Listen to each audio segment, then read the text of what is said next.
La cosificación y la asignación de roles de género que la sociedad ha atribuido durante siglos a las mujeres, tanto en la publicidad como en las noticias, va a ser el tema a tratar en esta segunda mesa de debate. Verdad feminista versus propaganda machista. Esta mesa la va a moderar Nuria Coronado, junto a otras periodistas de gran trayectoria, como son Rosa María Calaf, Graciela Atencio y Cristina Prieto. Nos dejo con ella. Muy buenas tardes. A ver, yo creo que las horas que son y para saber que hay gente ahí detrás, que hay grandes mujeres, necesito un aplauso para que se nos venga todo esto para arriba, así, fuerte, eso es. ¡Estáis vivas! Bueno, muchísimas gracias por estar aquí, no a estas horas, sino por estar aquí, porque significa que hay un acto político que no dejamos ni para los fines de semana. El feminismo es una forma de vivir y esto aquí es patente de que es así. En Rota, en Madrid, en Estambul, sea donde sea. Así que muchísimas gracias a Carmen y a toda la organización por estar aquí en esta mesa que es de lujo. Una mesa que debería de estar representada en todas y en cada una de las redacciones de los medios de comunicación, pero que, por desgracia, esta es la excepción a la regla y por eso queremos aquí contar la verdad, toda la verdad y nada más que la verdad, porque hay un relato que no se cuenta, pero es el que construye la agenda, aquella que se ve en los medios de comunicación y que se transmite. Los medios de comunicación y los profesionales que estamos detrás tenemos una regla que cumplir, que sería la de informar para formar. Y fijaros qué utopía. Formar para crear una sociedad mucho mejor y los medios, lejos de hacer esto, nos están haciendo una sociedad mucho más paupérrima y mucho peor. Así que el tener aquí hoy a estas grandes mujeres pioneras, todas y cada una de ellas, es un lujo y hay que aprovecharlo. Así que nos vamos a dejar de currículums porque Rosa María Calaf. Aplauso para Rosa María Calaf, el mundo entero a sus pies. Muy buenas. Un placer. El mundo, va a ser la visión del mundo, desde Latinoamérica, pero también pasando por Europa y por España. Graciela, atención, que nos va a dar esa otra visión de lo que está más allá, pero que al final acaba siendo lo mismo. Fuerte aplauso también, por favor. Gracias. Gracias. Y Cristina Prieto, una madrileña, granaína, almeriense, bueno, una ciudadana del mundo, porque ese es el lugar en el que nos gusta estar. Así que hay una frase tuya, Rosa María, que yo creo que resume muchísimo todo esto que vamos a hablar aquí, que dice que la sociedad realmente no está informada, cree que está informada, pero en realidad está entretenida. Y mientras nos entretienen, no estamos hablando de lo importante. Y lo importante somos ese 52% que cuando estamos en los medios de comunicación estamos muertas, desfallecidas o no somos agentes de nada. Y tú empezaste desde tu propia familia, de tu propia cuna, te dijeron, no, Rosa María, tú eres agente de cambio, te lo tatuaste y empezaste, ya no has parado. Y mira que han pasado años, ¿no? Uh-huh. ¿Qué importancia tiene también lo que somos como personas para luego transmitir como grandes profesionales? ¿Cómo se empieza a despertar lo que tiene que ser el periodismo de verdad en tu caso, aunque ya te conocemos muchísimo? Bueno, buenas tardes, un placer enorme estar aquí otra vez, porque ya vine en marzo con el premio maravilloso que me dio la asociación y la verdad que ya entonces pues me propusieron venir y vamos, yo no hubiera faltado por nada, así que rellené todo el mes de septiembre hasta que se fijó la fecha para que no me pillara, que no pudiera venir, ¿no? Así que sí que fue, bueno, realmente fantástico entonces y está siendo fantástico hoy, porque la verdad que esta mañana ha sido estupendo, ¿eh? Y realmente sí, tú has dicho la clave, ¿no? Para mí la clave en gran medida fue mi familia, porque, bueno, pues una familia muy avanzada para aquella época, porque hay que imaginar que yo nací en el 45, o sea, tengo 78 años, y pues empecé a ir al colegio, pues obviamente en el 50-51, y ya me llevaron a un colegio mixto laico, que solo había 2 en Barcelona, ¿no? O sea que realmente ya pues estaba muy claro qué es lo que pretendían, y además con sistema Montessori, wow. Es decir, donde el único colegio sistema Montessori que había en España. Lo tuyo, eso que se dice por ahí de feminista privilegiada, va a ser que es verdad. Claro. Totalmente. Claro que sí. No, y sin ningún mérito, caí ahí. O sea, bueno, sí, quizá en mi vida pasada, o sea, hice muchos méritos y por eso caí en esa familia estupenda, ¿no? Pero bueno, ya dicho esto, es verdad que siempre, pues, yo tengo un hermano y siempre fuimos educados igual, que ya a los 14 años, el verano de los 14 a los 15, pues ya me empezaron a enviar a estudiar fuera a Francia, pues, para el francés, con 17 a Estados Unidos. Es decir, que tuve una serie de activos que, si no los hubiera aprovechado, hubiera sido para darme de bofetadas, ¿no? O sea, porque claramente, o sea, es una suerte tan enorme que luego es verdad que, como te dicen siempre, porque tenemos sobre todo las mujeres mucha tendencia, ¿no?, a bueno, o sea, subestimar lo que hacemos muchas veces, ¿no? Y no, ha sido suerte, ha sido tal. Evidentemente, en ese caso fue suerte nacer allí, punto.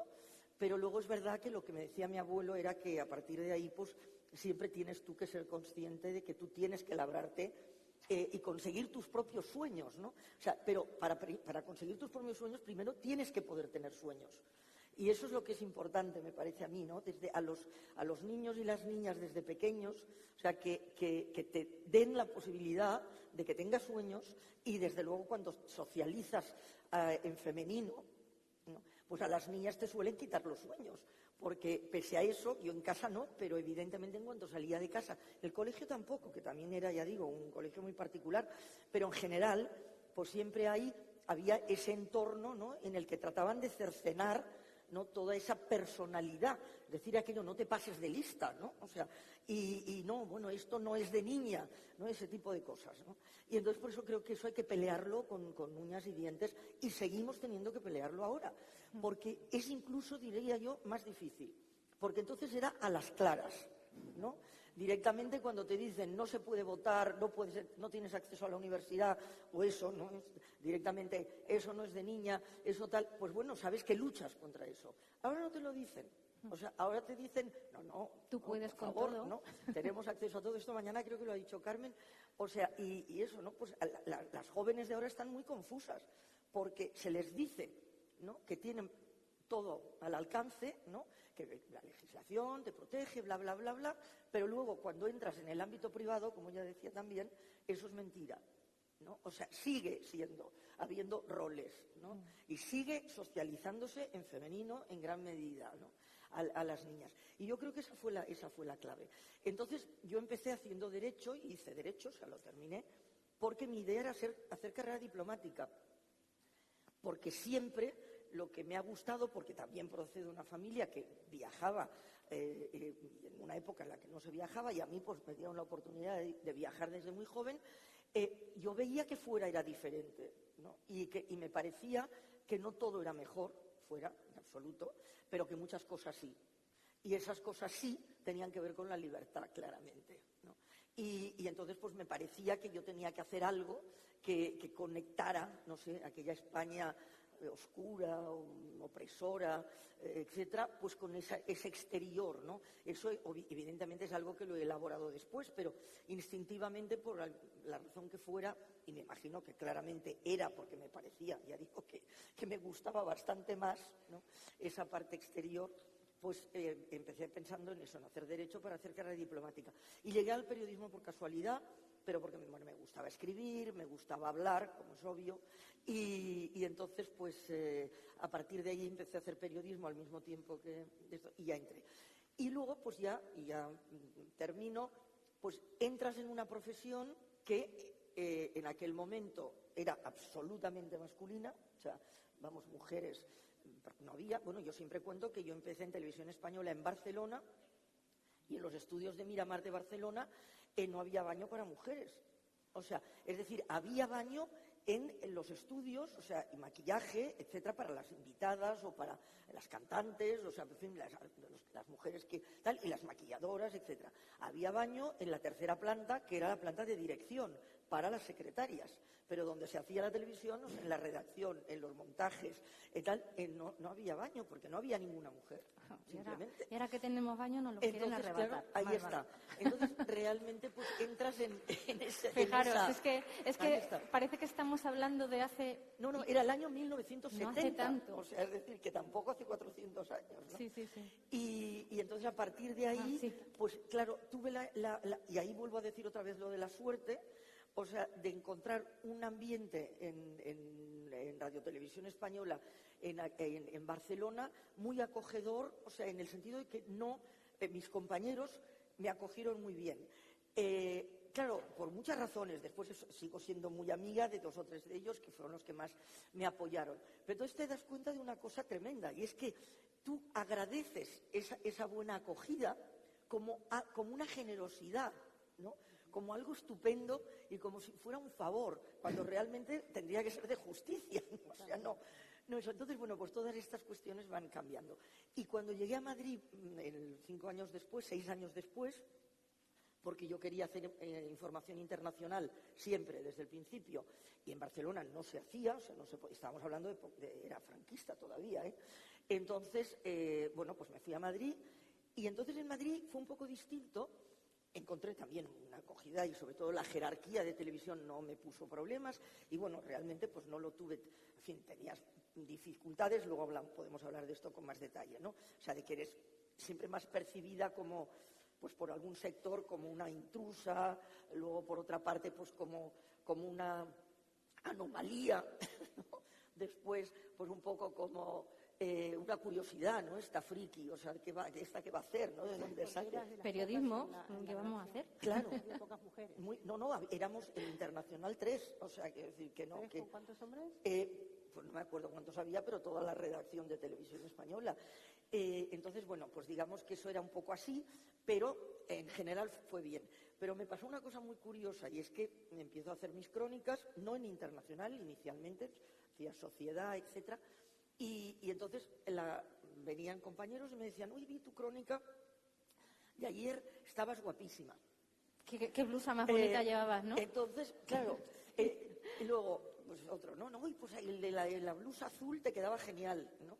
Y entonces, claro, tú te pensabas, pero bueno, ¿qué es esto, no? Entonces, bueno, yo nunca he sido, en ese momento menos, ¿no?, de un enfrentamiento brutal y siempre digo, bueno, voy. Entonces empecé a hacer lo mismo. ¿Qué corbata más bonita llevas? Empecé a hacer lo sí? mismo. Y entonces empecé a decirles, oye, vi tu crónica ayer, me encantó la corbata.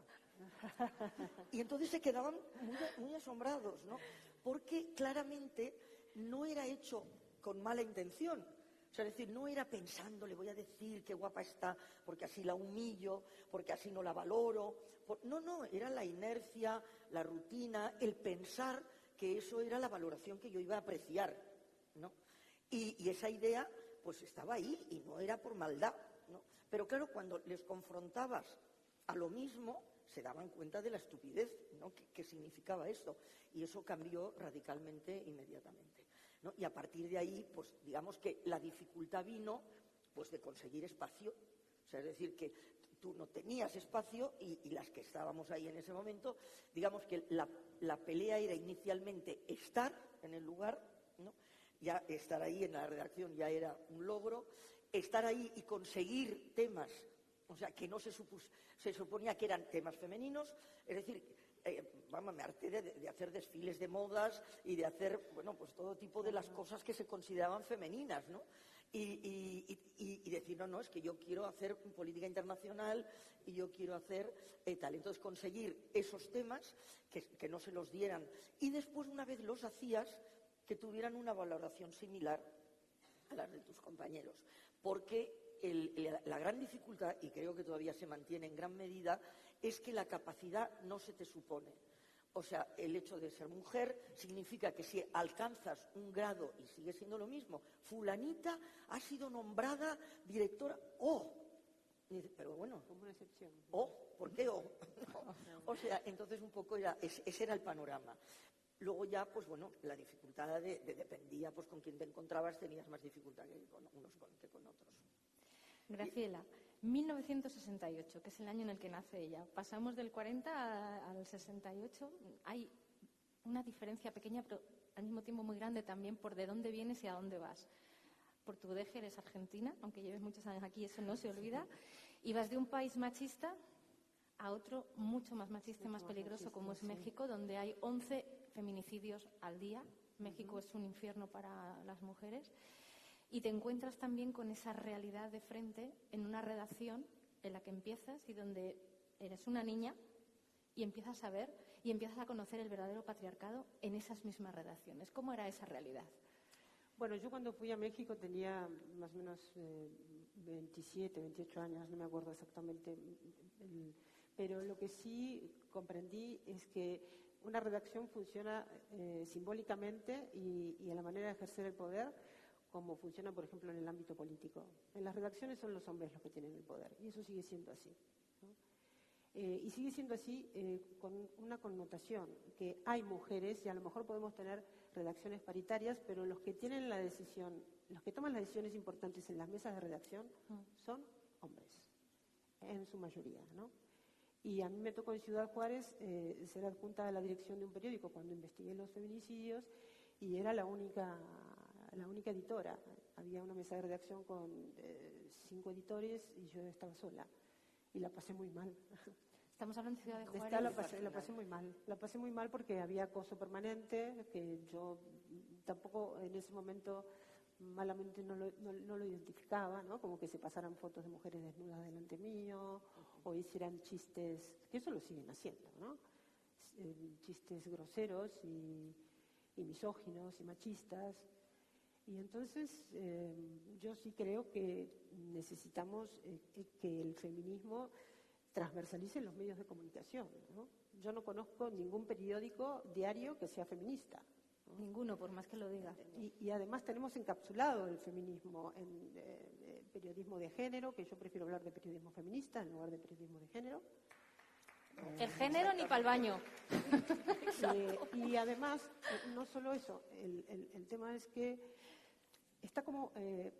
nos han hecho una trampa en los medios de comunicación, que han creado como el agente de igualdad de un medio de comunicación o el corresponsal de igualdad, pero no está transversalizada la igualdad. Tú te encuentras en esa sección con un tema, que es el androcentrismo, y luego ves que fuera de esa reportaje sobre el androcentrismo, todo el periódico es androcéntrico en la visión que tienen de cómo enfocan las noticias, de cómo abordan la información, de cómo utilizan los géneros periodísticos, y después, bueno, no tenemos tiempo ahora, pero si viéramos todo lo simbólico, las mujeres siguen siendo cosificadas, siguen siendo invisibilizadas. Si habláramos de los feminicidios, sigue habiendo un imaginario de que el feminicidio no es la pérdida de una vida humana, es una mujer muerta, inerte, que puede estar, aquí ya no, y depende, pero en América Latina los periódicos no tienen ningún filtro para mostrar la violencia explícita. Y ahora tenemos un problema mucho más serio, que es que en las redes sociales no hay filtro para la violencia. Tú te pones a ver Twitter, por ejemplo, la semana pasada que asesinaron a un narco venezolano en República Dominicana, y por azar yo no veo escenas de violencia explícita. Bueno, procuro no verlas. Éticamente no. Desde que dejé el periodismo convencional, me parece que ver imágenes de violencia explícita nos deshumanizan. Y no solo nos deshumanizan, no somos conscientes de lo que implica, como les pasa a los chavales y a las chavalas, que ven miles, no tengo ahora cifras de los estudios que utilizamos en la formación que damos con perspectiva feminista sobre violencia y el impacto de la violencia, pero lo que hace la violencia cuando se normaliza visualmente es aumentar los niveles, los umbrales de tolerancia hacia esa violencia. Entonces, nos queda un camino tremendo para recorrer, para, tumbar el patriarcado del periodismo. No, pero en el caso, si me permites Sí. puntualizar el caso vuestro, vamos, de América Latina y tantos otros países, ¿no?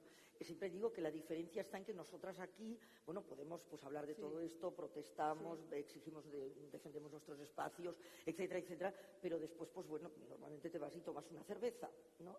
Pero a vosotras os matan.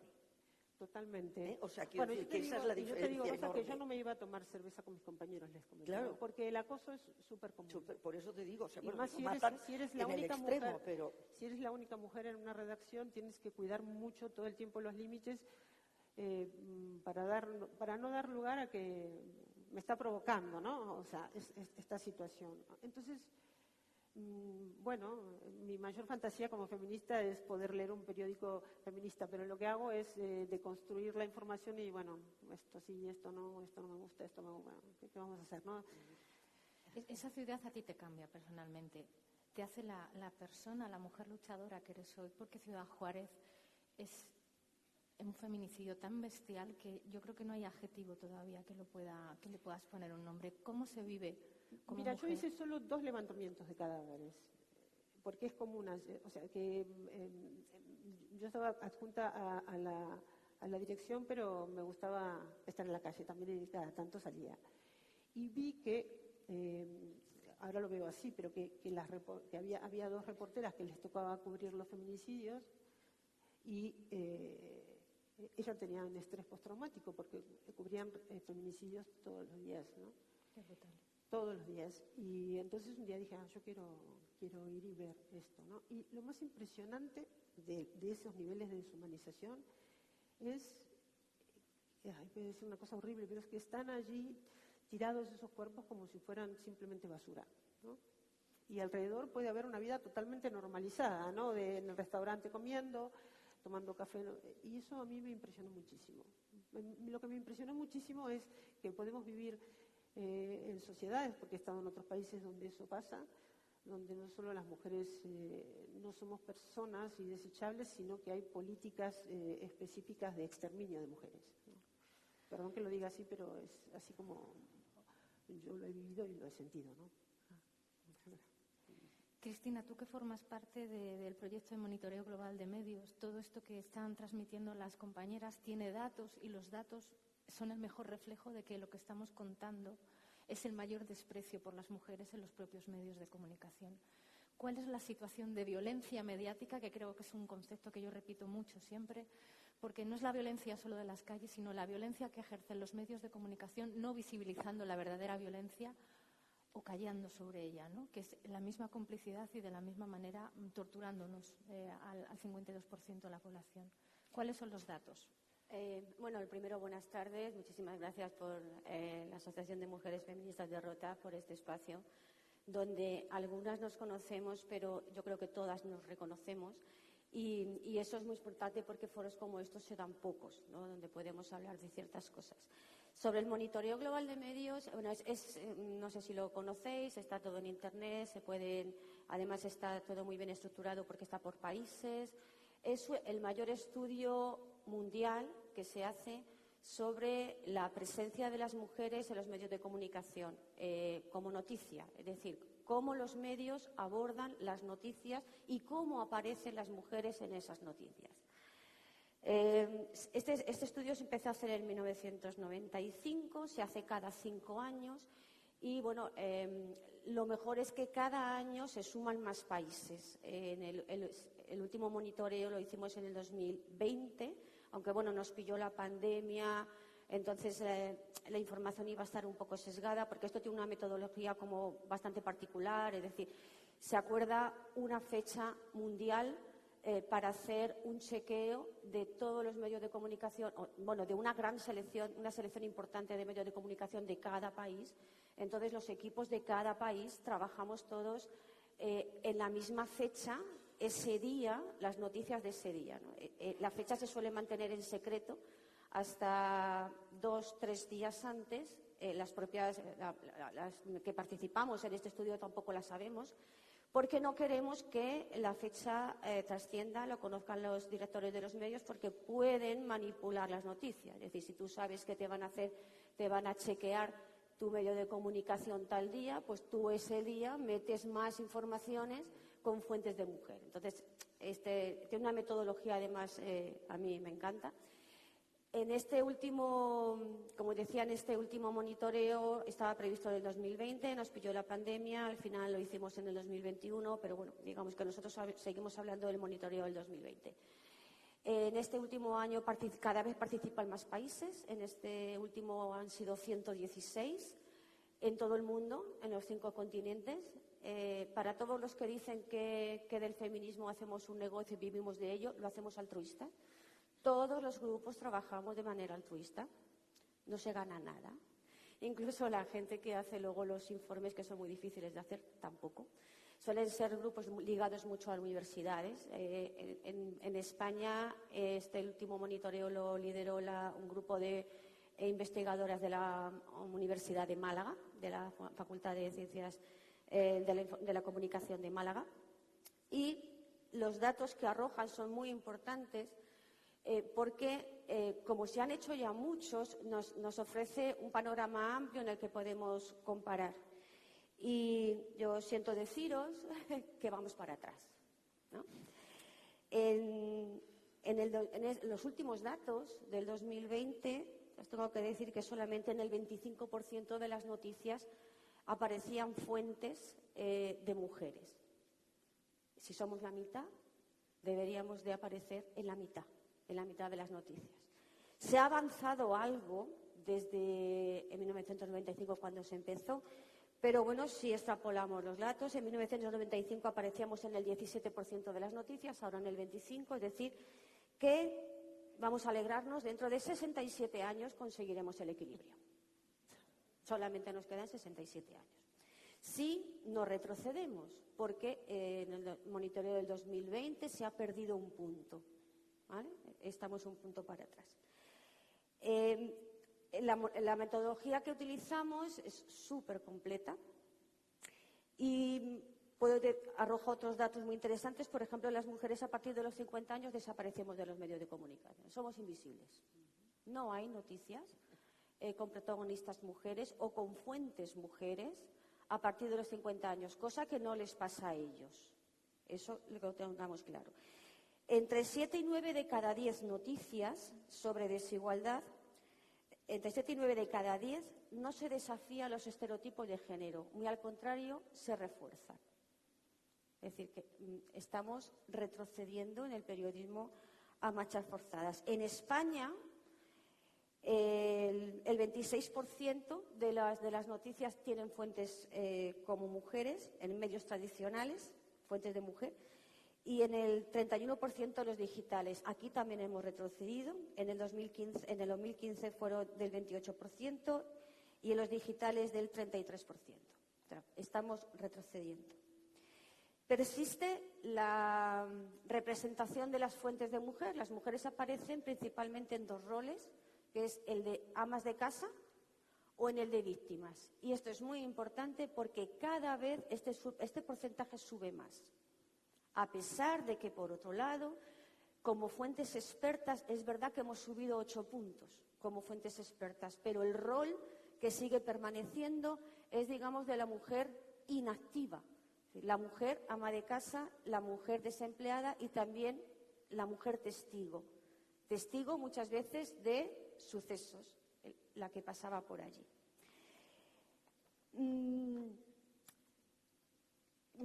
Cogiendo también esta metodología para que veáis que esto no es solamente lo que pasa a nivel global o solamente lo que pasa en España, un grupo de periodistas en Granada, yo vengo de Granada, decidimos hacer un estudio similar en Granada para ver, bueno, pues cómo los medios de comunicación locales funcionaban en este aspecto, es decir, si, digamos, la información de proximidad se fijaba más en las mujeres, ¿no? Presentábamos unos porcentajes distintos. Y no, realmente el estudio lo hicimos en el 2018, utilizamos una metodología muy similar a la del monitoreo global de medios con alguna especificidad que ahora os voy a decir. Y nos dimos cuenta, las conclusiones es que el 41% de las noticias tenían como fuentes a los hombres, el 22% a las mujeres y el 35% eran fuentes no humanas. ¿Qué son fuentes no humanas, no? Pues esto es una muy mala práctica en periodismo, porque nos podemos encontrar noticias, y yo os invito a que hagáis un ejercicio así, muy interesante. De repente nos encontramos con que la Diputación habla, el Ayuntamiento dice. No, ni la Diputación ni el Ayuntamiento hablan, porque son entes inanimados, son fuentes inanimadas. ¿Quién habla? Hablará el presidente o presidente de la Diputación, hablará el alcalde o la alcaldesa. Entonces, esto es una mala práctica horrible que se está instaurando en los medios de comunicación y es a lo que nosotros hemos llamado fuentes no humanas. Pero es que este estudio nos arrojó otro dato todavía mucho más interesante. Y es que nosotros queríamos saber, bueno, esto se hizo en un momento en el que la delegada del Gobierno de Andalucía en Granada era una mujer, la rectora de la Universidad de Granada era una mujer, y claro, son dos entidades, dos fuentes informativas que aportan muchísima información a los medios de comunicación, a la vida de la provincia de Granada, ¿no? Y decíamos, bueno, pues ¿cómo es posible, ¿no?, que habiendo mujeres tan importantes en primera línea, sean los hombres los que aparezcan como en un porcentaje tan elevado como fuentes informativas de primer orden? Bueno, pues dijimos, bueno, pues vamos a ver dónde está el desequilibrio, ¿no? Entonces hicimos un ejercicio que fue muy interesante y fue ver las convocatorias de prensa. Bueno, los que no sabéis cómo funciona esto, pues alguien quiere dar un mensaje a la prensa, un ayuntamiento, una diputación, una entidad, una asociación, entonces se manda una convocatoria de prensa a los medios de comunicación, se dice, bueno, pues fulanito de mañana, fulanito de tal o fulanita de tal ofrecerá una rueda de prensa a las 11:30 de la mañana en el salón de usos múltiples para hablar sobre tal tema, ¿vale? Entonces dijimos, vamos a coger las convocatorias de prensa y vamos a ver ¿quiénes hablan en las convocatorias? O sea, los medios de comunicación, ¿a quién van a escuchar? Bueno, pues fue sorprendente ver cómo en las convocatorias de prensa la persona que hablaba, que se mandaba la convocatoria porque se iba a escuchar esa persona, porque iba a hablar esa persona, en el 29,3% de esas convocatorias, la primera fuente informativa, porque a veces en una rueda de prensa habla más gente, ¿no?, pero la más importante se pone siempre en primer lugar, era el 29% de las convocatorias. Y los hombres intervenían en el 28%. Entonces dijimos, bueno, pues, ¿qué pasa, no? ¿Qué pasa? ¿Por qué luego, cuando la rueda de prensa se transforma en rueda de prensa, la convocatoria se transforma en nota de prensa, en una rueda de prensa, y la rueda de prensa en información, ¿por qué desaparecen las mujeres, no? Entonces nos dimos cuenta de una cosa que es muy curiosa, ¿no? Cuando los hombres hablan, en las informaciones hablan ellos, es decir, se entrecomilla, ¿no? Cuando vosotros veis medio de comunicación, declaraciones entrecomilladas, porque lo ha dicho así, lo ha dicho literal. ¿Qué pasaba con las declaraciones cuando hablaban mujeres? Que no se entrecomillaban. Es decir, el periodista dice lo que ha dicho otra persona, pero no está entrecomillado. Entonces, ¿qué pasa? Que entonces el periodista o la periodista, el redactor, la redactora, está ejerciendo lo que yo llamo una tutela informativa.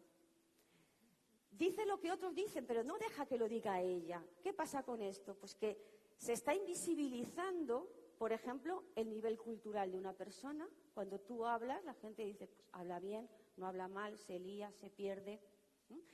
Cuando tú quitas la declaración textual, cuando tú quitas el total en la televisión, tú no sabes cómo se expresa la otra persona.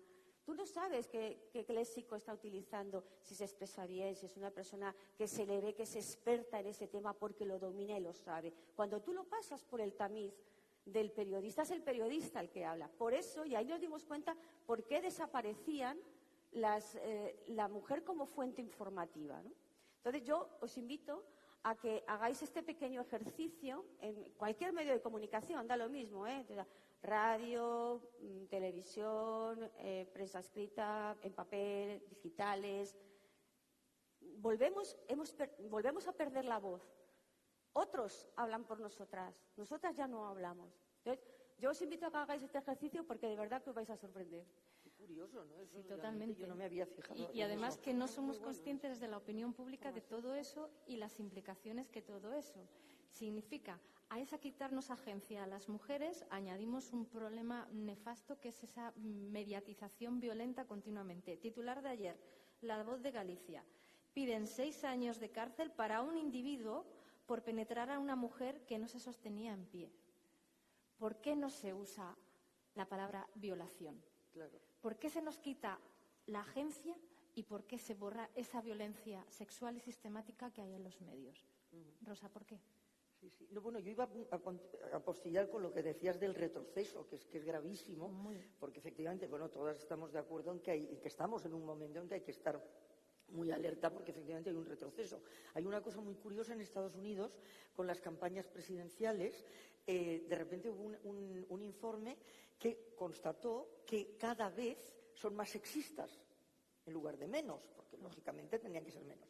Entonces, los ejemplos fueron las 3 veces que ha habido candidatas, o sea, en la vicepresidencia americana, mujeres, ¿no?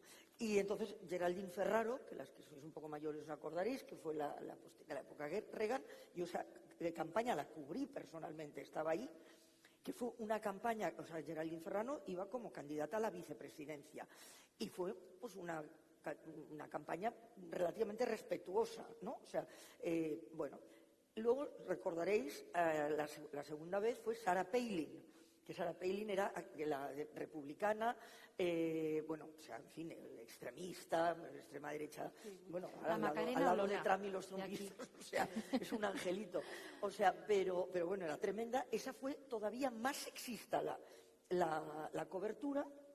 Y luego la última fue Hillary Clinton, cuando pues, competía con Obama, etcétera, que ya con Hillary Clinton se fue, pero realmente a destajo contra ella, sexualizando tremendamente la campaña. Entonces, claro, llama la atención, ¿no? Porque evidentemente tendría que haber sido al revés, o sea, cada vez tendría que haber sido más aceptable, entre comillas, ¿no? El que una mujer optara.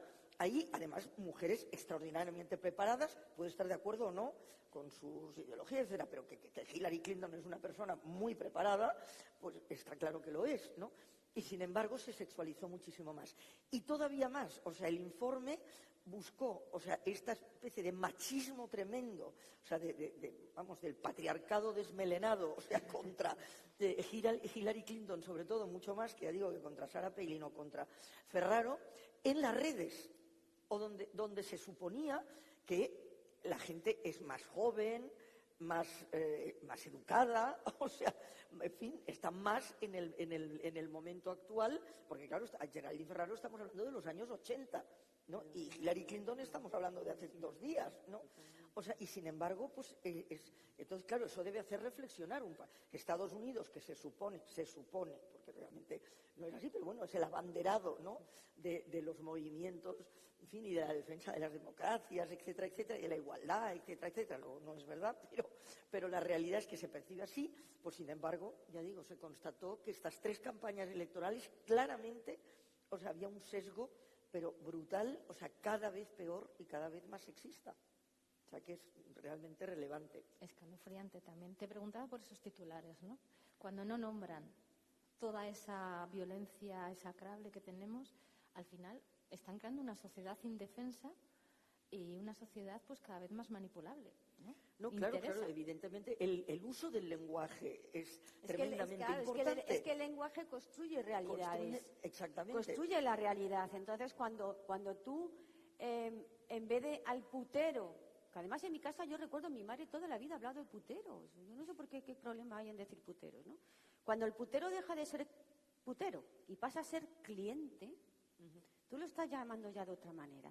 Cuando el proxeneta deja de ser proxeneta y pasa a ser un empresario del ocio nocturno, pues tú lo estás blanqueando. Cuando tú no hablas de trata, sino que hablas de industria del sexo, tú les estás poniendo una cara amable a esa gente. Tú lo estás presentando como un empresario de bien. Entonces, y todo esto se está haciendo desde los medios de comunicación y se está colando que no nos estamos dando cuenta. Hay que ponerse las gafas violetas para leer informaciones, porque realmente ese lenguaje que está construyendo una sociedad donde las mujeres no existimos o existimos solamente para disfrute de ellos o para como víctimas. O sea, nosotros somos los efectos colaterales ya de todo, ¿no? Sí. No, entonces, por ejemplo, en la guerra y en las situaciones es evidente, ¿no? O sea, porque es el uso de la palabra para manipular las ideas. O sea, es decir, cuando cambias el sentido de las palabras o utilizas eufemismos, que cada vez se utilizan más, lo que tú acabas de decir, son eufemismos. Claro, O sea, es así. entonces el uso del eufemismo es obvio que lo que pretende es enmascarar la realidad, ¿no? Y entonces sobre esto habría que debatir, hay que enseñarlo en los colegios, o sea, las cosas tienen un nombre y hay que llamar a las cosas por su nombre, porque en cuanto varías esa aplicación de la palabra, o sea, estás claro que hay una intencionalidad detrás y que rara vez es buena, ¿no? Claro, porque además ya no estamos hablando solamente de eufemismo, ¿no? Es que estamos rayando el ridículo. Yo a veces cuando leo alguno, pero es que además son cosas que aparecen en titulares, ¿no? Cuando hablan de personas que menstruan. Pero vamos a ver, o sea, es que es ridículo. Entonces, yo creo que vamos a tener que poner pie en pared ya y empezar a llamar las cosas como son. Yo no soy una mujer cis, lo siento. Yo soy una mujer. Yo te puedo llamar a ti como tú quieras. Aunque te vea con una barba de 2 metros y tú me dices que te llamas Mariluz, y yo te voy a llamar Mariluz. Pero no voy a permitir que tú a mí me llames mujer cis. Porque no quiero, porque no lo soy. Yo no soy la otra. Yo no soy la otra de las otras. Y todo esto lo está entrando a saco y lo estamos leyendo en los medios de comunicación. Y no estamos hablando de panfletos, estamos hablando de medios de comunicación muy serios. Porque a cualquiera de las que estamos aquí ahora mismo sentadas, si nos dicen hace 20 años que es necesario preguntarle a una ministra que es una mujer, yo fliparía. Flipas total. Es que no nos lo creeríamos. Entonces, yo creo que ha llegado un momento en el que hay que decir, basta ya, vamos a hablar con propiedad, vamos a dejar de engañar a la gente, vamos a llamar a las cosas por su nombre y, por favor, vamos a dejar de ser ridículos. Atención. Y ridículas. Atención, pregunta. Si ustedes, vosotras, leen este titular, por favor, díganme qué entienden. Un hombre transgénero ha dado a luz al bebé de su pareja no binaria con el esperma donado por una mujer transexual. Que luego nos vienen con la economía del lenguaje, que lo de mujer, hombre... No, pero esto es lo que tú estás hablando. Estos titulares son los que están conformando ese mundo donde desaparecemos y donde se ejerce violencia Pero contra nosotras. es que para desentrañar ese titular hay que hacer un máster. Ese titular me lo leí, tuve que leerlo un par de veces. ¿Queréis la traducción? Lo voy a leer otra vez, ¿eh? Porque, Sí, es que parece de risa, ¿eh? No, pues está seriamente, lo podéis ver en Twitter. No, es que se publican así, ese es el problema. Y luego las redacciones están copadas por machitos, ¿vale? Un hombre transgénero, prima parte, ha dado a luz al bebé de su pareja no binaria con el esperma donado por una mujer transexual. Traducción: 2 lesbianas son madres gracias al método Ropa. ¿Qué confusión se está generando a través de los medios de comunicación? Porque esos medios de comunicación están untaditos y pagaditos por esa publicidad que hace que ese medio de comunicación subsista. Se invierte muchísimo dinero en esa desinformación, porque eso es desinformar, ¿no? O sea, y realmente ese es el gran problema del periodismo ahora, es que se invierte más en la desinformación que en la información de calidad. Pero porque eso vende, Rosa, también. Claro. Tiene mucho éxito, ¿no? Sí, claro. No, porque periodismo bueno y malo ha habido siempre, ¿no? Claro. Entonces, bueno, pues eso no es nuevo. Mentiras ha habido siempre. Ahora les llaman fake news, pero la Mentiras fake news es ha la habido mentira de siempre, toda la Sí, vida. pero yo creo que el tema de las fake news, lo dice Chomsky, lo dicen otros que analizan la comunicación, es que ahora la verdad no importa. Claro. Y entonces, si se pierde el sentido de la Porque verdad, se hace- que la se verdad hace- no importe, estamos ante un problema mucho más grave. Es muy grave porque efectivamente, o sea, lo que está ocurriendo es eso que ya digo, se invierte muchísimo más en hacer bien lo que no hay que hacer. O sea, es decir, que es desorientar y tal. Y hay realmente la tecnología, la tecnología en sí misma no es responsable de nada, es responsable el que la usa, El uso, según era lo que cómo la hacemos. usa. Porque la tecnología, claro, tiene un potencial, o sea, que... Bueno, pero la inteligencia artificial en un tiempo va a reemplazar a un porcentaje importante de la redacción. Sí, Ya hay un cálculo. Pero claro, la inteligencia artificial la ha nutrido O sea, una inteligencia natural. Claro. O sea, y probablemente... Si estamos infrarrepresentadas en el mundo digital, imagínense cómo vamos a estar en la inteligencia No, eso ya artificial. puede Va a ser ser tremendo. Pero muchísimo lo que más sí hay grande que- el retroceso. Lo que hay que saber es eso, ¿no? Sí. Digamos que la tecnología es positiva o negativa en función de lo que se haga con ella. Totalmente. Y entonces la inteligencia artificial, el peligro enorme que tiene, pues es que evidentemente es una oportunidad magnífica, puede ser estupenda, como lo ha sido pues hasta ahora todos los cambios tecnológicos, me refiero pues bueno, toda la tecnología de la comunicación, etcétera, pero si se usa bien, si se usa con un buen fin. Si no se usa bien, es una herramienta de conocimiento, de acercamiento a lo distinto, de aceptación de lo diferente, etcétera, Pero etcétera, necesita etcétera. Pero si necesita del conocimiento situado, porque si tú no sabes cómo preguntar, qué preguntar Claro. específicamente, no vas a no dar sirve, buena- no, porque sirve, entonces tiene la no misma sirve, fuerza no sirve para para conseguir nada. lo contrario. Totalmente. O sea, es una herramienta de desconocimiento, Y- o sea, de enfrentamiento, de rechazo, Y para las etcétera. mujeres es un gran riesgo, ¿eh? Porque yo ya hablo y hablamos a algunas colegas del patriarcado digital, ¿no? Y ahí va a estar principalmente. No, y Y luego estamos también, ese- claro, es que luego también hay otro problema, ¿no? Cuando hablamos de medios de comunicación. Como todo en este mundo está globalizado, ¿vale? Y los medios de comunicación, no os penséis que los medios de comunicación nacionales, en España, estamos en España, ¿no? Dependen de capital español. No. O sea, en el mundo hay seis solamente grandes conglomerados de información que manejan la información que se está dando en multitud de países. Entonces, igual que se globaliza, igual que aquí comemos hamburguesas, porque nos han llegado otros sitios, las hamburguesas no son nuestras, ¿no? Pues igual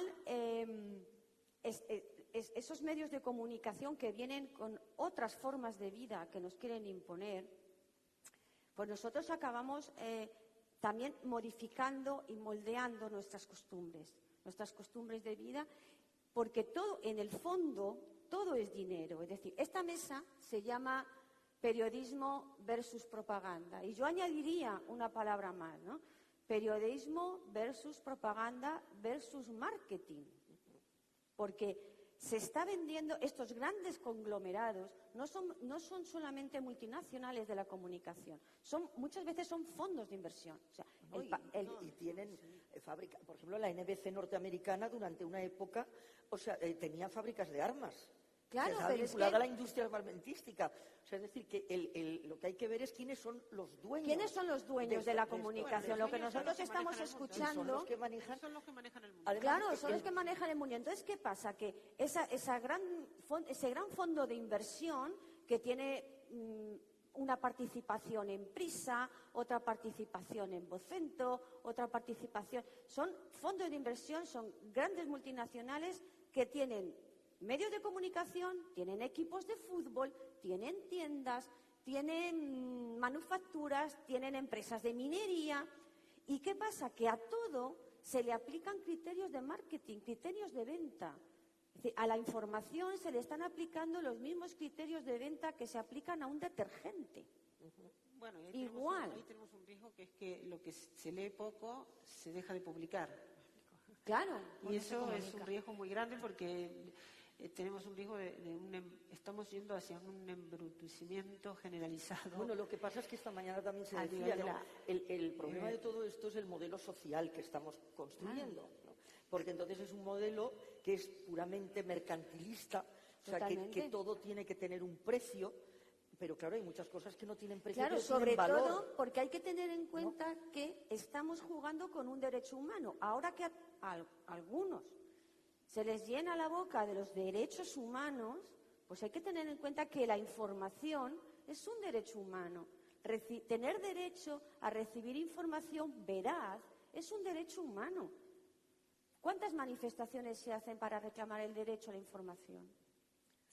Ahora ¿Ninguna? la quieren controlar. Porque no está sobre el debate, que es muy Claro. importante. No está en el debate la calidad de la información.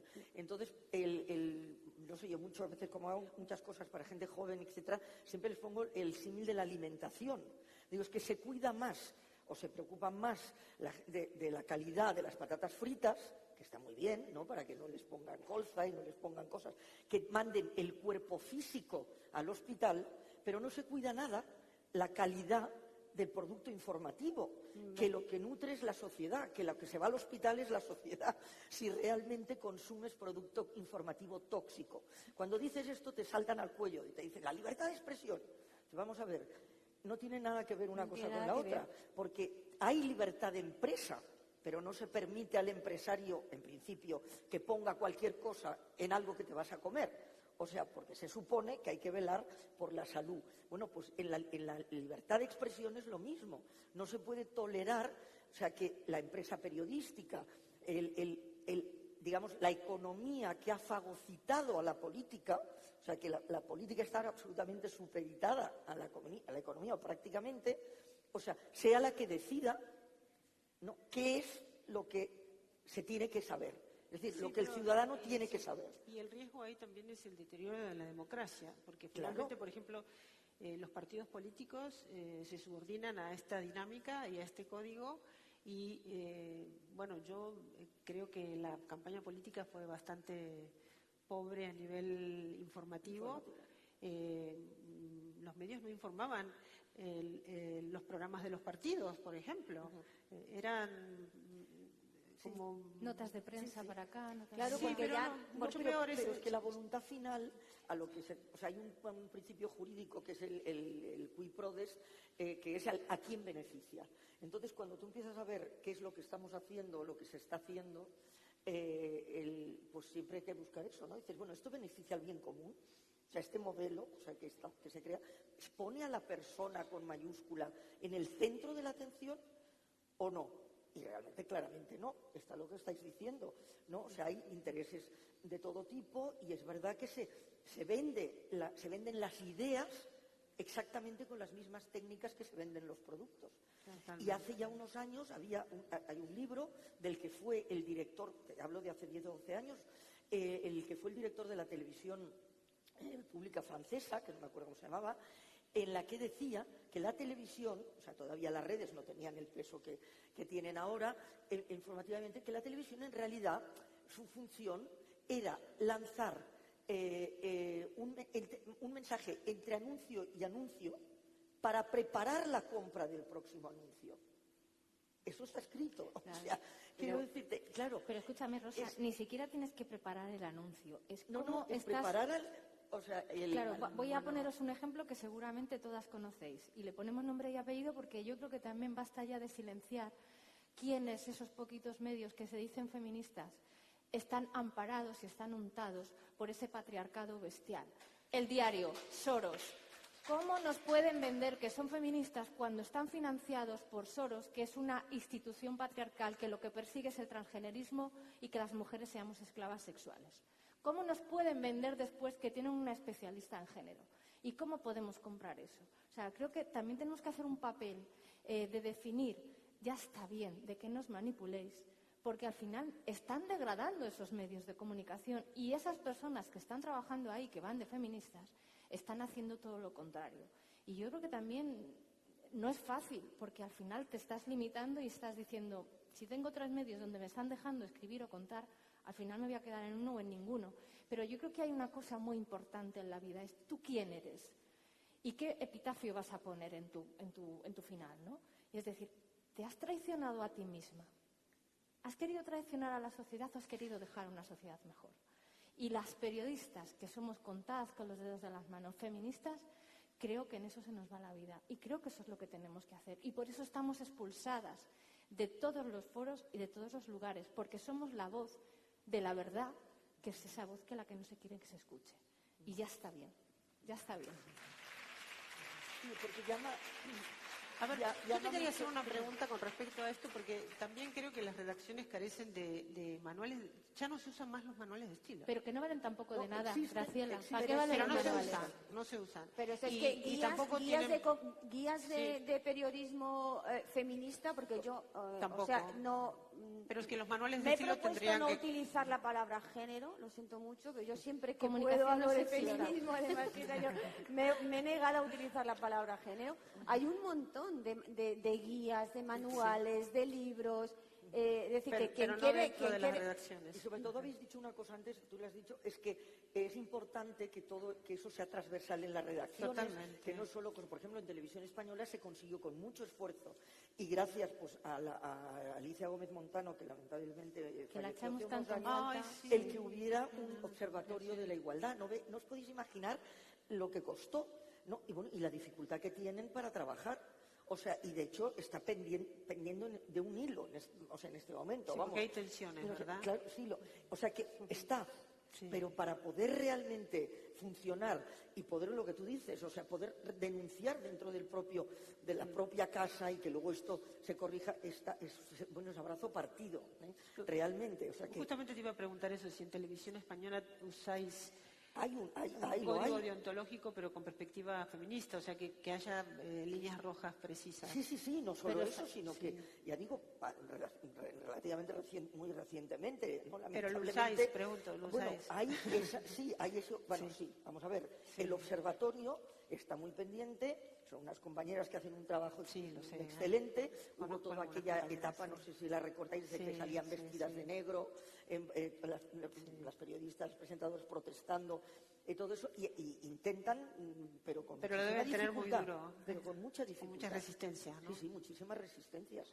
O sea, y muchas veces, bueno, o sea, algunas obviamente pues muy utilizadas, instrumentalizadas, etcétera, otras pues por inercias, otras también que hay que entender un poco también lo que tú has dicho antes de la gente que dice, bueno, es que es mi puesto de trabajo, tal, y en fin, bueno, pues es fácil decirlo cuando estás, no sé, en mi caso yo me da a veces un poco de apuro ser muy tajante, pero decir, bueno, tú estás fuera, ¿no? Y entonces ya, pues no te puede afectar, ¿no? Mientras que las que están dentro, pues sí que les puede afectar. Y entonces hay un montón de compañeras extremadamente valientes porque dentro de Televisión Española, digamos, no te vas a quedar sin trabajo, pues no te pueden echar por eso. Sí, pero te sí pueden que te relegar. pueden marginar, ¿no? O sea, entonces, o sea, que decir que lo hay, pero no sé, en fin, con una dificultad tremenda. Pero bueno, que es bueno que lo haya, o sea, que Claro, estoy de acuerdo contigo, pero no que es- habría pero que no- exigirlo. pero habría que exigir Pero su que habría utilización que- y tendría que haber con auditorías o asociado incluso al Ministerio de Igualdad de cómo informar de otra manera, porque el problema también, por ejemplo, del tema de la violencia machista es que podemos formar a través de la información, no se utiliza la Es que es formación a obligación través de la hacerlo. información. Y cuando hablamos de violencia sexual, por ejemplo, lo reducimos a la página de sucesos o a los hechos en sí, pero ahora tenemos una ley integral, tenemos un problema muy serio en España del aumento de la violencia sexual y podríamos hacer pedagogía sobre la prevención de la violencia sexual. Hace poco me llamó una colega de Televisión Española para preguntarme cómo convencer a los editores de hacer piezas informativas en el telediario sobre violencia sexual, por ejemplo, prevención, que eso sería inimaginable, ¿no? En Horario Central, aunque sea matizado con velo, prevención del incesto o prevención de, por si lo ve un niño o una niña, para... Eso estamos muy lejos todavía. Muy lejos, de eso. pero es un poco Estamos lo muy que lejos. decías. muy lejos estamos de eso. retrocediendo Estamos porque yendo para atrás. No utilizamos el periodismo como una fuente de cambio de paradigma. Ese No, es pero el porque problema, claro, porque no solo es en la desigualdad y en el feminismo, está ocurriendo en la información en general. Es decir, que lo que está claro es que hay una voluntad de tener una ciudadanía, lo que decías al principio, Sí. Rodrigo, ¿no? Que cree que está informada. Sí. Pero realmente lo que no se quiere es que precisamente esté informada, ¿no? Porque si quisiera que pues se sería mucho más vigilante con todo eso que estamos diciendo, que lo estamos aplicando al feminismo, pero que se puede aplicar a otras muchas cosas. Es decir, el explicar la guerra, pues está explicando como buenos y malos, ¿no? Y la guerra, pues hay muchos más conceptos detrás de todo esto, ¿no? O sea, quiero decir, entonces, realmente responde, o sea, que la dificultad es ya el modelo patriarcal, o sea, que está ahí y que lo marca todo, o sea, no solo, evidentemente, el periodismo. Lo que pasa es que el periodismo, yo creo que lo que tiene es una dificultad añadida, y es que, por una parte, como tú bien acabas de decir, crea modelo social, y ya estabas tú también citando, ¿no? Según la forma de informar, crea un modelo de social. Depende de cómo se cuenten las cosas y depende de qué lenguaje se use, depende de cuánto se informe y cuán bien se informe, va a crear un tipo de sociedad. Si se pretende crear una sociedad desinformada, pues se crea un periodismo distinto. Es decir, que está en el origen del modelo social o contribuye de una forma muy importante, la educación obviamente también, son los dos pilares de creación de modelo social. Pero entonces, ¿qué ocurre? Que según el periodismo que hacemos y la sociedad que creamos, sufrimos las consecuencias. Porque si creamos esa sociedad que, bueno, pues normaliza lo que no es normal, y luego nos cuesta trabajar como periodistas denunciando precisamente eso. O sea, bueno, que es un círculo y vicioso. otra cosa, compañeras, yo no creo en la autorregulación de los medios de Ah, no, comunicación. no, La autorregulación nada. es que, a ver si lo explicáis mejor vosotras, es que ellos deben saber cómo informar, ¿no? Sin que haya intromisión, ¿no?, por parte de los poderes fácticos. Yo, para el tema de la igualdad y la violencia machista, creo que debería estar articulado de acuerdo a las leyes que tenemos, porque tenemos apartados en las leyes integrales del tratamiento informativo, y debería existir a lo mejor multas, no que haya sanciones o que sea, pero sí multas a los que no cumplen con... Pues entonces no quedaba ni uno, ya lo digo yo. Bueno, pero la cuestión económica funciona también como, ¿no? Sí, como pedagogía, para decir, bueno, por lo menos nos ponemos las No, pilas. lo que pasa es que el retroceso sí. es ya tan grandísimo Pero- que... que en los países nórdicos, por ejemplo, no se publican ninguna imagen, en Suecia no se publican imágenes explícitas de violencia, porque hay un acuerdo social de que eso no... Bueno, ahora con las redes y con la pornografía supongo que habrá cambiado, pero que hay también lo que decías tú antes, lo de los pactos sociales, cuál es el límite de lo que... Y ahora se han ahora es dinamitado mucho todos más los límites, difícil ¿no? Hay como de una controlar, además, todo pornificación de la violencia y no hay límites, ¿no? Vemos cualquier cosa en la tele y en las redes sociales, ¿no? Nos quedan 5 minutitos y yo querría abordar un tema que creo que también es necesario porque ha habido muchos Me Toos y necesitamos un Me Too también en los medios de comunicación. Del periodismo, Del periodismo. Sí, hombre, por supuesto, sí. Y todas las que estamos aquí sabemos muy bien. Rosa, tú además, cubriendo la información, sufriste un intento de violación en el que además tú te sentías culpable porque estabas allí como periodista y porque no te sentías con las fuerzas de decir lo que te había pasado por no ser la Realmente noticia, durante ¿no? muchos años, y sigo teniendo el dilema, todavía no sabía porque me parecía, fue en los Balcanes, ¿no? Y me parecía que con el problema tremendo, o sea, la tragedia terrible que estaban viviendo las mujeres de allí, ¿no?, donde realmente la violación, o sea, era un arma de guerra, o sea, era una estrategia de una táctica de guerra, ¿no? Es decir, que es una de las formas que sí en todas las guerras ha habido, pero es que ahora ya es claramente, ¿no?, un instrumento para, pues, lógicamente, destruir al enemigo, o sea, es decir, un arma más, ¿no? Y entonces me parecía tremendo, o sea, pues yo ponerme a denunciar eso, había, bueno, una serie de condicionantes, porque tendría que haber ido a los militares españoles que estaban allí, es decir, entonces empecé a pensar que claro, que cómo iba yo a ponerme. Primero, yo soy todavía de la generación esa que creo, y creo que vosotras estáis en ella, aunque sois muy posteriores a mí, de que el periodista y la periodista no somos los protagonistas nunca, ¿no?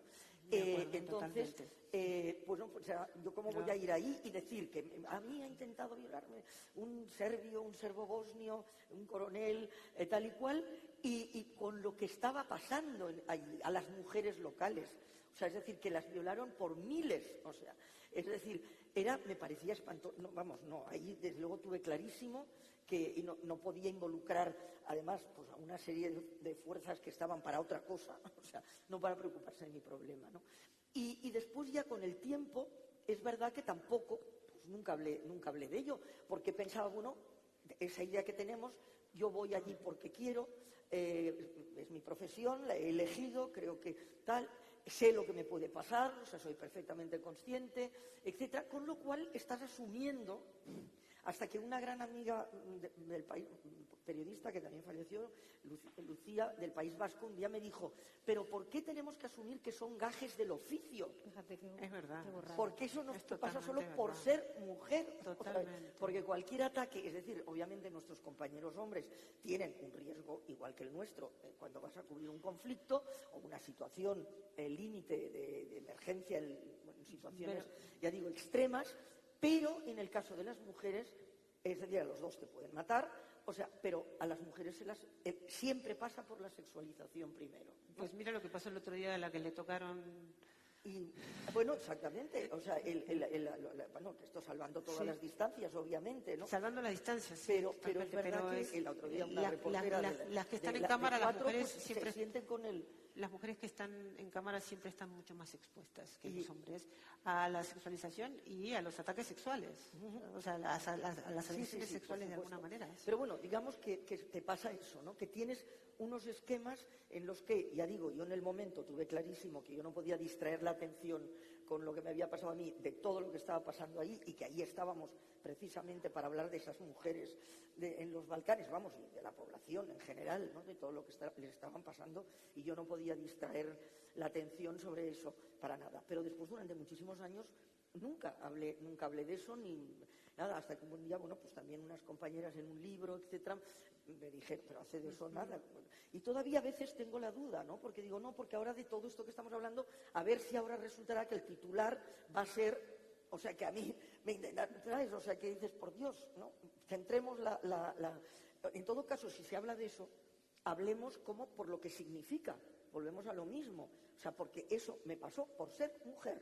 Totalmente. O sea, es decir, que no me pasó por ser periodista, o sea, me pasó por ser mujer, ¿no? Entonces, esto es el único valor que puede tener esta circunstancia, ¿no? Si me permitís 3 minutos más, porque yo sé que todas conocemos el caso de Nevenka Fernández, que todavía está fuera como prófuga emocional, ¿no? de algo que no cometió ella, sino que la cometieron por el hecho de ser mujer. Porque aquí tenemos a una mujer valiente que antes que Nevenka fue el primer caso que denunció públicamente y por lo penal a quien fue su director y quien le arruinó la vida, y es una magnífica periodista de datos, yo creo que de las pocas que tenemos aquí, Cristina, y que todavía 30 años después te cuesta hablar. Sí, yo por eso ahora entiendo mucho el caso de Jenny Hermoso, ¿no? Y yo creo que cuando se dice se acabó, yo me puedo poner perfectamente la piel de Jenny, y yo creo que para ella empieza el calvario ahora. No se ha acabado nada. Empieza el calvario ahora porque tiene que sacar para adelante un juicio. Tiene que ganar. Sobre todo es muy importante, tiene que ganar. Porque es que además, como pierda, la que le va a caer encima a esa criatura es que ya se puede esconder debajo de las piedras, ¿vale? Yo gané. Yo denuncié al subdirector del periódico en 1995 por lo penal, y además, bueno, no solamente yo, otra compañera y yo. Ganamos. Hay que decir que el caso se llevó a instancias de la Fiscalía. Entonces, por el fiscal jefe del Tribunal Superior de Justicia de Andalucía, Luis Portero, que luego fue asesinado por ETA.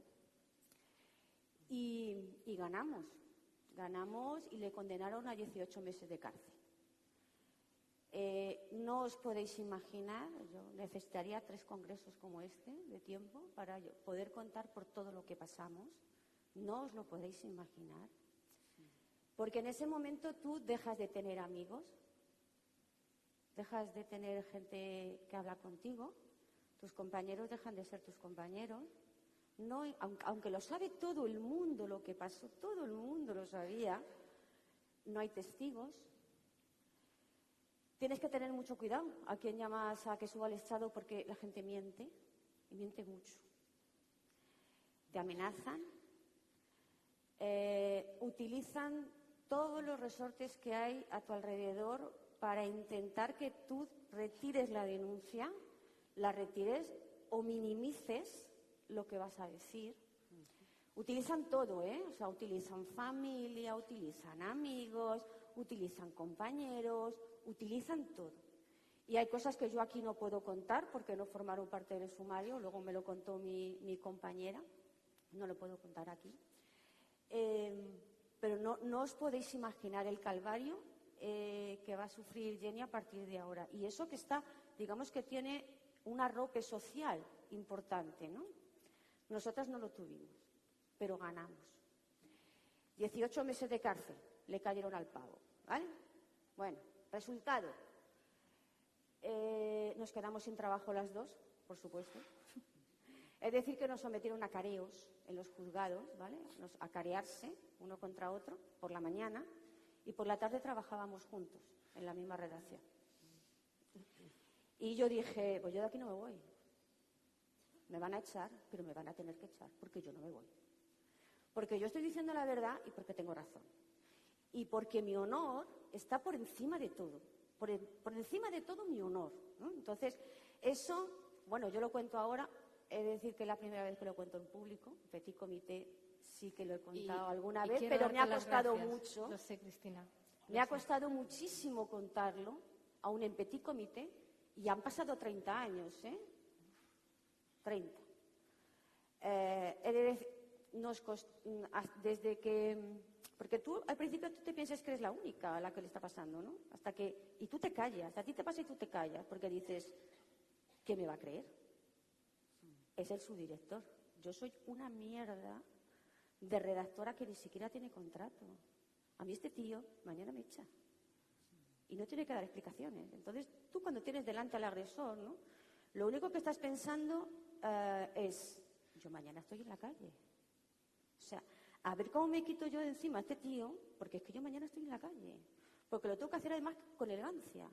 No, si te lo hacen igual, tú le pegas un bofetón y te largas. Cuando es el subdirector, tú dices, tú mañana estás en la calle. Entonces es el poder, ¿no? Es el poder que tienes sobre ti, es el poder de la situación que se da, donde tú no eres nada y él lo es todo, ¿no? Entonces dices, ¿y a mí quién me va a creer? Bueno, pues tienen que terminar por creerte. Como os digo, ganamos, menos mal que ganamos, porque si no ya nos estaban crucificando, imaginaos que perdemos. Consecuencia, nos quedamos las dos sin trabajo. Yo tardé 3 años en volver a reincorporarme al mundo laboral. Y él, a los 6 meses, era director de una televisión local en Granada y al año director de un periódico. Y esta es la verdad. Consecuencia. Pues yo muchas veces me pregunto, ¿mereció la pena? Sí, claro que sí. Sí, mereció la pena. Claro que sí. Claro que sí. No lo sé. Hombre, al final dices sí, ¿no? Claro. O sea, entre otras cosas sí, porque lo que nosotras decíamos es que se iba a descarmiento y que aquí nunca más vuelva a pasar. Que aquí, al menos en este periódico, nunca más vuelva a pasar. Pero el coste personal que sufrimos nosotras, eso lo sabemos nosotras. Bueno, ni que deciros, bueno, me sirvió mucho para limpiar la agenda, eso también lo tengo que decir. Me quedé con 4. Me quedé con 4. Porque en esto no hay amigos, o sea, no, olvidaros, no hay amigos. La limpieza de agenda, entonces no había móviles todavía, no podía limpiar el móvil, ¿no? Pero la agenda de contactos escritos, tachado. Me quedé con 4. Los amigos que tengo hoy todavía. Se acabó. Por escucharme. Eso sí que se acabó. Se acabó. El silencio cómplice. Rosa, un enorme placer. Que te sigan quedando muchos años de batalla, porque necesitamos Rosa María Calaf para mucha mecha. Graciela, gracias por ese trabajo inmenso feminicidio y por poner voz a todas esas mujeres prostituidas que están invisibilizadas totalmente y por la que luchas tanto de forma callada con estrategias que no se ven. Y Cristina, gracias por haber hecho ese ejercicio tan valiente y tan fuerte y de seguir estando de frente, de pie. Sí, Muchas gracias. Muchas gracias. Gracias. Gracias. Y ya lo sé, hay una pregunta por ahí, pero si hay algo bonito en el camino del feminismo, es hacer genealogía y es verse reconocidas en mujeres valientes, mujeres que a lo mejor no veis pero que están haciendo un trabajo ingente. Y yo quiero que suba aquí Concha Minguela. Concha Minguela quiero que suba aquí. Vamos, para acá.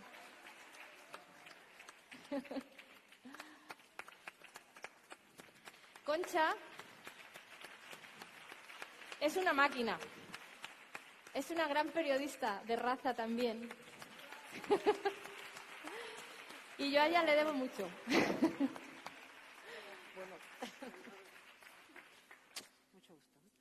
Es de las que no, yo atrás, que yo no valgo. Vamos, que no vale. Con narcos, con proxenetas, con toda esa gentuza ha estado para hacer periodismo. Y tenemos aquí de parte de todas nosotras y de Rota también. Es un detallito muy pequeño. Tú ábrelo, ahora vas a saber lo que es. Yo sé que esto nunca te ha pasado. No vas a entender nada. Carmen es la lianta, pero ábrelo ya, rápido, rómpelo. Yo no sé si me ha pasado nunca, porque a mí me ha pasado de todo. O sea, Sí, sí. Pero yo sé que esto que te va a pasar aquí, no. Ya verás tú. Venga, rápido. Que me están diciendo las de atrás. Nuria, venga, que es la de la mesa de atrás. Venga, así, que las cosas hay que... Rompe. Sácalo. Sin miedo. Le estamos dando calabazas. La calabaza... La calabaza de la tierra de Rota, que es verde, es un pequeño homenaje, es una tontería, pero es para decirte que tienes mucho corazón, que has hecho mucho también por este país, porque has maravillosamente contado todo aquello que no se quería contar y has hecho mucho por nuestro país y por nosotras. Así que abrazote y nos vamos. Vamos. Gracias por invitarnos. Pero la pregunta... Pero, cuatro ases del periodismo que tenemos aquí. Cuatro ases. Ahí. Vale, muchísimas gracias a cuatro ases del periodismo que tenemos aquí. Muchas gracias a la compañera Prieto, que ha contado una historia que es verdad que hace 30 años no es como ahora.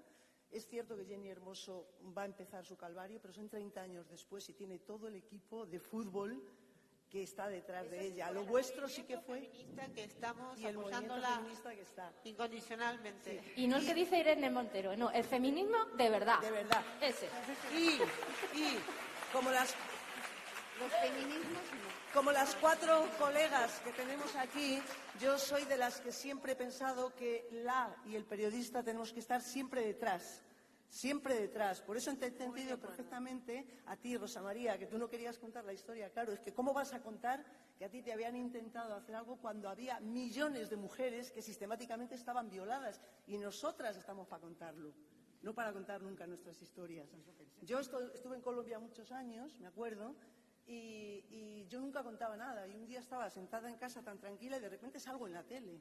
Y me dicen, la periodista española Concha Minguela, no sé qué, está buscada por el narcotráfico, tal. Me tuve que salir corriendo. Y yo digo, los mato. A todos estos periodistas que me habían sacado a mí, digo, yo los mato. Porque me tuve que ir precisamente por eso, porque me vendieron ahí. Dije, pero bueno. Y eso es lo que verdaderamente nosotros siempre tenemos que estar detrás y siempre como testigos para contar realmente las historias. Y nada más. Pues eso, que no Muchísimas te damos gracias. calabazas, sino te demos la mejor calabaza. Gracias.